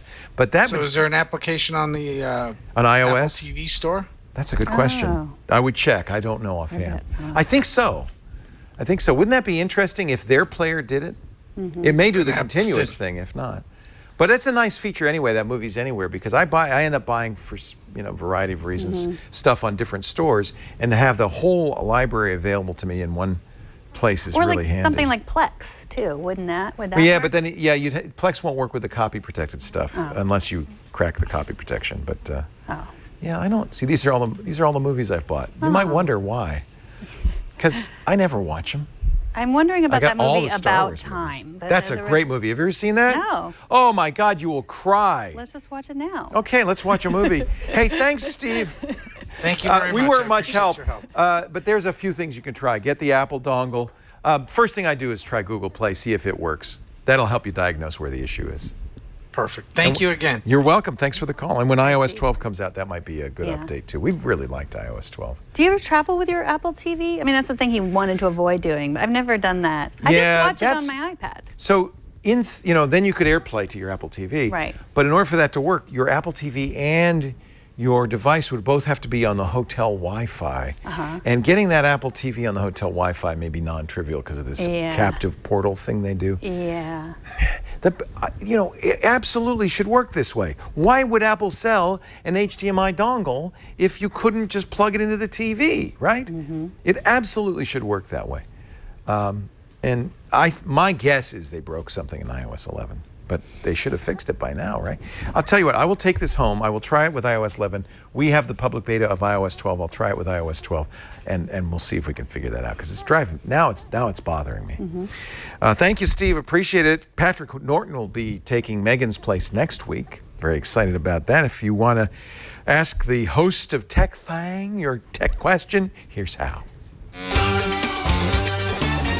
Need tech help? The new screensavers are here with answers. Email your tech questions to newscreensavers@twit.tv. There are still people in the world who will not buy a phone without a physical keyboard. Look at that little keyboard. It's so adorable. It doesn't slide in. It doesn't go away. It's really there. We gave it to Jason Howell for his review. This is the BlackBerry KEY2. Not 2 days after receiving BlackBerry's latest handset, did I hit the road for a camping trip along the California and Oregon coast. And let me tell you, nothing screams camping quite like sitting by the campfire with a BlackBerry. There were plenty of moments during my road trip where connectivity was non-existent, so I could focus on things like, nature. But when there was a connection, I put the KEY2's hardware keyboard and productivity features to the test. This is my review. The KEY2 is the device for those users who had a hard time letting go of the hardware keyboard when touchscreen became a swift and dominant force in smartphone design. When it comes to hardware keyboards on a phone, there are very few competitors, and I expect that none of them can best BlackBerry's approach here. The KEY2 has a nice, tight and solid feel with aluminum framing and a nice tacky backside that can collect fingerprints, of course, but more importantly, it keeps it from slipping out of your hands. Nothing feels cheap here, and it looks really nice too. For $649.99, you get a 4.5-inch IPS LCD display. It has a 1620 by 1080 resolution that looks sharp enough, though the 3:2 aspect ratio may take some getting used to. That's a concession for the fact that the bottom quarter of the device is occupied by the signature hardware keyboard. The alternate name for this device, according to my 8-year-old daughter on this trip, is that funny-looking phone. But you can't blame her for lacking in smartphone history knowledge. Things have changed a lot in the past 10 years. But the keyboard on that funny-looking phone is an important signature here. And it's not just for looks. The keys feel really sturdy. They have a nice travel to them. And the keyboard also acts as a touchpad for things like scrolling content on the screen or switching between your home screens. Phone tweakers are going to love that BlackBerry has made nearly every hardware key shortcut capable, with either short or long holds assignable to most functions on the phone. The spacebar is a little bit different, as you can see. It also acts as a fingerprint sensor. That does come at the expense of the solid feel that the rest of the keys have.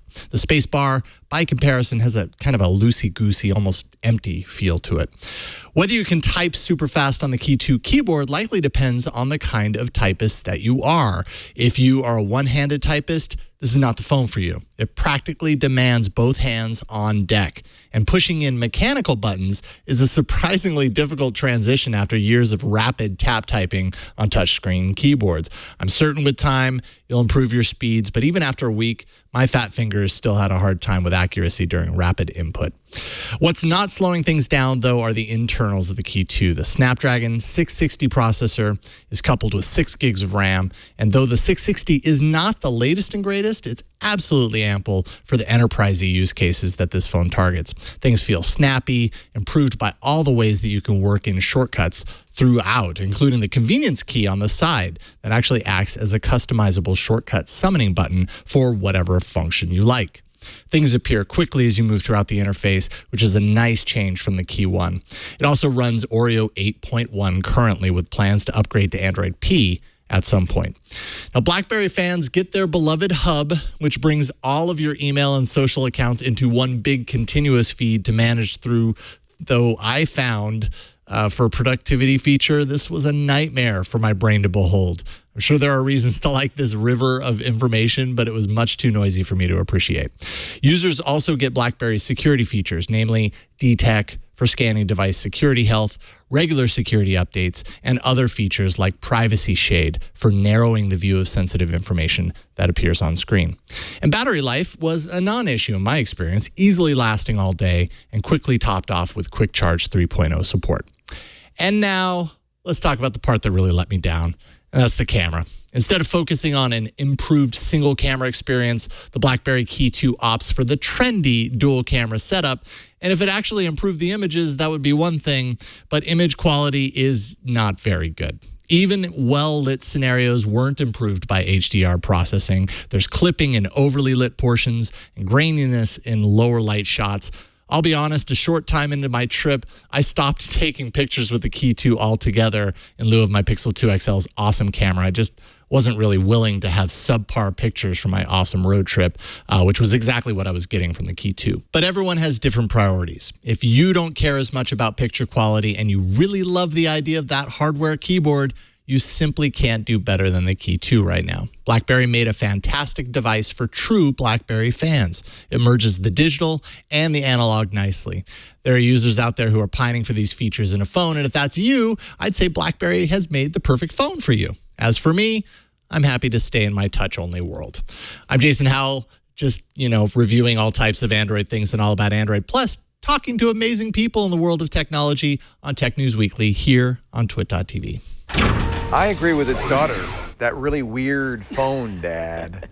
But, if you need a keyboard, there are many choices out there. And it's nice that BlackBerry still... I don't think BlackBerry makes it, though. Honestly, I think somebody else makes it. They sold yeah, well, they didn't sell it, but they kind of you guys go make the phone. We're gonna make all our money on QNX. All right, Megan, I have 2 questions for you. Okay. One is in the mailbag. The other one is these shoes. Do you think these shoes make my butt look fat? So I made a little mistake. I took fashion advice from Andy in Notco.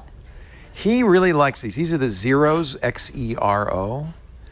And then I wear them, and everybody I talk to says no. I like them. Really? I think Andy would look great in those. I should never take fashion advice from a guy with sideburns down to his chin. I think that's my new...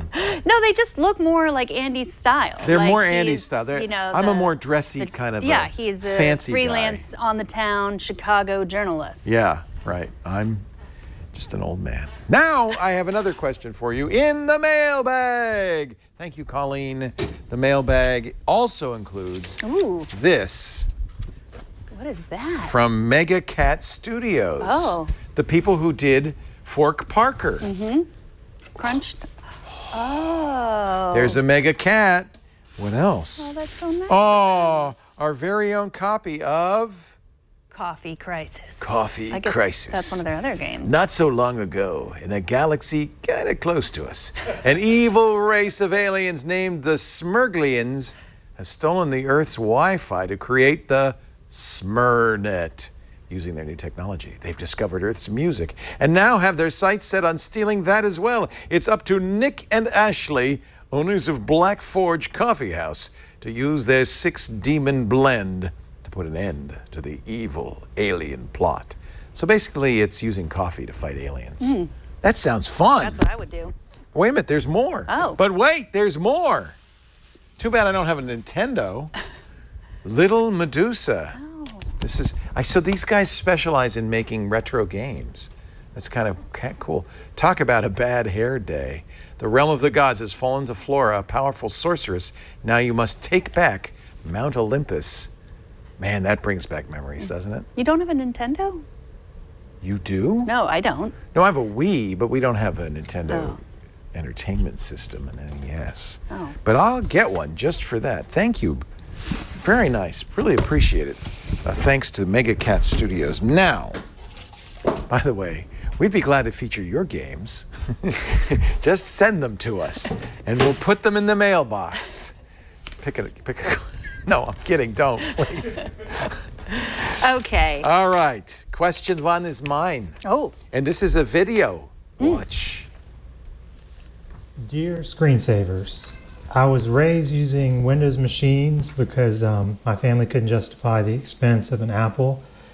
Later on, I started with an Android phone and have since switched to an iPhone 6S. I need a new laptop, and I would like a low-end MacBook Pro, but it's also time for a new phone. So my question is, should I keep the iPhone 6S and get a MacBook, or get the iPhone 10 and buy an inexpensive Windows laptop? Thanks in advance for your help. I appreciate it. Joe, Asheville, North Carolina. Oh, that's a tough one. That is a tough one. One of the things that's great about the Windows ecosystem is it's an amazingly fertile ecosystem, because unlike Apple, only Apple makes Macs. There are literally thousands of manufacturers trying all kinds of shapes and forms and all different price points. As we were talking about at the beginning of the show, and Joe sent this before the new MacBook Pros came out, those are very pricey laptops. I would say the Apple tax is actually higher than it's ever been. You know, we always talk about this Apple tax at Apple laptops, same exact hardware, just 50% more expensive. I think it's even worse than that now. So, but I think what he's asking is really interesting. Like, do you go all in on your phone, pay $1,200 or however much an iPhone 10 is, and then just get a laptop that's fine? Or do you get a low-end Mac, which means you're probably getting refurbished if you're talking about low-end, like our MacBook Pro, which was perfectly good that we got for our daughter, was $1,200 refurbished, but then keep your 6S. I'll tell you one thing. I wouldn't get an iPhone 10. And I'm curious what you think about this. If you want to get the new iPhone, get an iPhone 8 Plus or an iPhone 8. I would not get the iPhone 10. What do you think? I don't know what. I love the size of the iPhone 10. Well, you can get an iPhone 8 that's a comparable size. A little bigger, but not much. A little bigger or a little smaller. Actually, it's a little smaller. The 10 is right in between the 8 and 8 Plus, isn't it? Yeah. And I just think this is the perfect size for me. I really like it. I hate Face ID. Touch ID is so much more reliable and works in every situation. I love Face ID. It works all the time for me, even when I have sunglasses on. Okay, if I'm brushing my teeth, it doesn't work. Why are you looking at your phone when you're brushing your teeth? Because it thinks my face has a toothbrush. It says, that's not Leo. Why are you doing that? Well, there's times you want to unlock your phone in the middle of the night when I'm on the pillow. It doesn't unlock. When you're driving the car and the phone's here. No, don't do any of those things. I think fingerprint is much more reliable. It's faster. It works 100% of the time. A Face ID is a lousy gimmick. It also makes a notch in the screen. I have to say, I don't think the iPhone 10 is an improvement over the iPhone 8. So, but that doesn't save you a lot. It saves you a little bit. If it helps you get a MacBook, see, I'd like to see you get a new MacBook too. The problem is Apple did not update the lower end MacBooks. Those are still 2 years old since the last update. The ones they updated start over $2,000. Obviously, that's completely out of the question. So don't get a $1,000 phone. Get an $800 phone. And then if I were going to buy a MacBook today, I might look at the 13-inch. It wasn't updated, but the 13-inch. They call it the MacBook Escape. It doesn't have the Touch Bar. And that I can't remember. I think maybe $1,300. So maybe that's a compromise that gets you both. There are really good Windows laptops out there for less, $800. This is what Alex just bought for a Surface Pro. It includes the keyboard. That gets you kind of like a tablet plus a laptop. That's a pretty good price for a very nice bit of kit. We can't decide for you. Is your phone more important than your laptop? What do you use more? What do you need? Well, yeah, what is he doing with it? Right. Like, do you need something that has a lot of power, or are you just checking email and, writing things and, doing regular work stuff? So I don't know. And it just depends on how much you like Windows 10, too. That's the other question. Since you've used Windows your whole life, I presume you're comfortable with Windows. I think Windows 10 is, I think, arguably the best version of Windows ever. I think it's really, really good. It's very usable, has a lot of nice usability features. I prefer Mac OS, but the reasons I prefer it may not be the reasons you would prefer it. For instance, to me, having a command line that is actually a Unix command line is really important. But for a lot of people, that's not particularly important.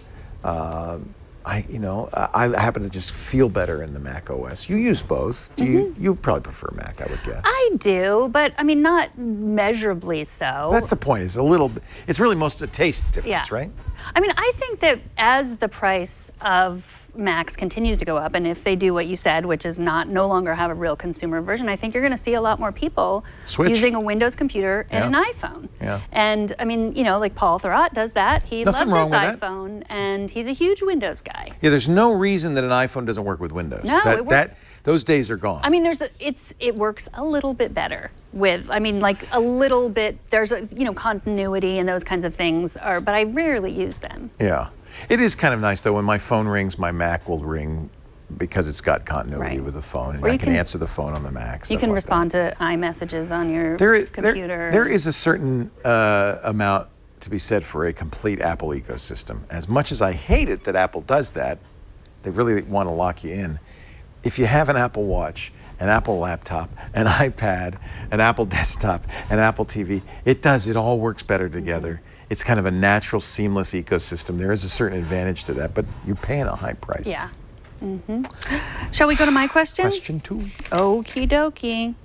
This comes from Stephen, and I don't know if you remember Stephen, but he and his beautiful family came to celebrate his birthday. They came to the studio. Remember. They sent us their Christmas card. There they are. Yep, there they are. Oh, look at them. What a great family. They are great, and they even they went to visit after they left here. They went to the garage, the old Apple garage, and they were wearing their black turtlenecks and sent that. That was their Christmas card. So, that's their Christmas card? No, that wasn't. Okay. We're not in their Christmas card. That wasn't their Christmas. Oh, it's so nice to get your Christmas card, Steve. But who are those people? No, the Christmas card was hanging up on our wall for a while, and it was the two kids in the Jobs turtlenecks. Yeah.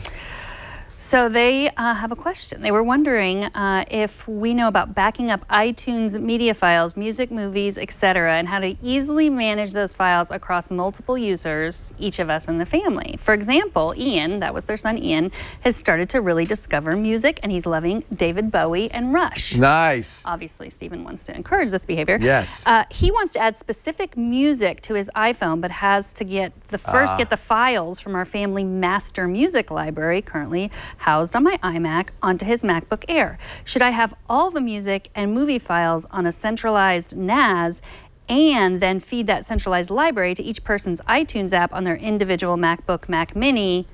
Hope this makes sense. I mean, truthfully, the easiest way to do this would be use iTunes, Apple Music, which allows you to... They don't want to subscribe to Apple Music. They don't want to pay for Apple Music. No. You could also do iTunes Match, which is $25 a year. That's cheaper than Apple Music, and that will allow you to upload the entire collection to Apple. I can't remember what the limitation is, 50,000, 80,000. I mean, probably your entire collection can be stored in the cloud.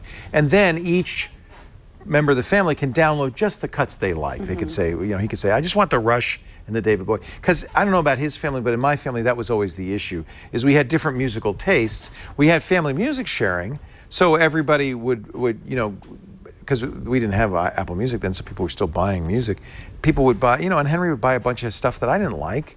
Abby would buy a bunch of stuff I didn't like, but she didn't like Henry's stuff. And so I think that's one way to do it is you got a giant library, use iTunes Match to get it all up in there, 100,000 songs, that's a lot.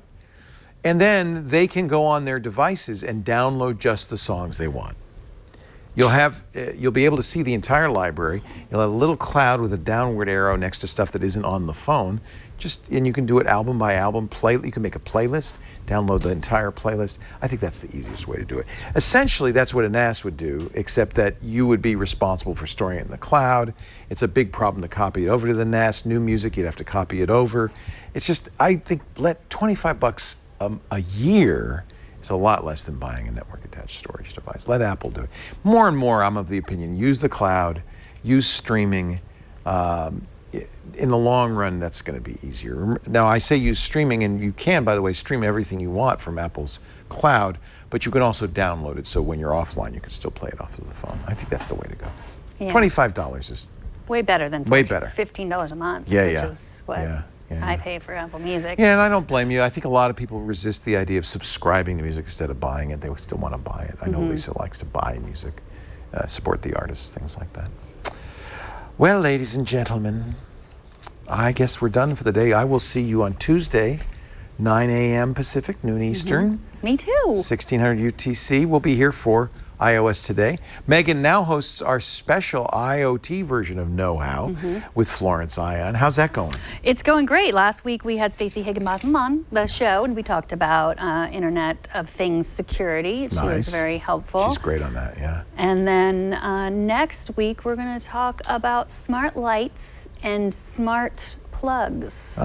And we are doing a lot of off-the-shelf stuff, but we are delving into the do-it-yourself stuff. And you gave me a great reference to Don Reisinger did an article on how to do the Raspberry Pi for HomeKit. Yes. Or home automation. Right. And I gave you a Raspberry Pi, so I hope you'll do some of those things. I am working on it. It is not, I'm going to get out of my comfort zone a little bit. Yeah. And see if I can. It's fun. I think you'll enjoy it. I think so too. Even if it's like, it can be a little bit useless. Oh yeah, I could turn that light red and I can, do that. But it's a sense of accomplishment after you've done it. Exactly. IoT, the special version of Know How, and then of course Tech News Weekly every Thursday with Jason Howell. When does IoT come out? Thursday at 11. Thursday at 11. Pacific. All right, so you can watch it live then, and it'll come out later that day. If you want this show, we do it Saturday afternoons, 3 p.m. Pacific, 6 p.m. Eastern Time, 2200 UTC. You can watch it as with everything. You can watch us make the stuff, make the sausage on our live stream, twit.tv/live or live.twit.tv. If you do watch live, join us by all means in the chat room, irc.twit.tv, because you can chat along with us. We always love that. It's like having a live studio audience. In fact, we can even accommodate you in our studio. We've got room for 20 or 30 people. All you have to do is email tickets@twit.tv, and sometimes you'll be the only 2 people here. Sometimes not. But we're glad whenever you come. We love having you in the studio. Tickets@twit.tv. There's no charge. We're in Northern California, so if you're up in the area, please come by. We love it when you do.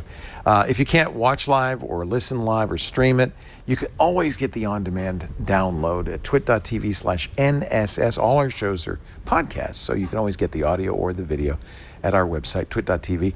Or fire up your podcast program and search for the new Screensavers. That way you'll subscribe. That way you'll get it every time it's available on late Sunday. And this is kind of a nice feature. I know most people watch this show, but if you just want to listen, Amazon Echo, Google Home, even that oddball Harman Kardon Cortana device, all can listen to any of our shows. Just say something like Echo, listen to the new Screensavers, and you'll hear the most recent episode. I think HomePod too. And HomePod, Siri will do it too. I think a lot of people are starting to listen to podcasts that way. I do that all the time now. It's just kind of a natural, easy thing to do. So please feel free to do that as well. Thanks for being here, and we'll see you next Saturday on the new Screensavers. Bye-bye. Yay. Yay.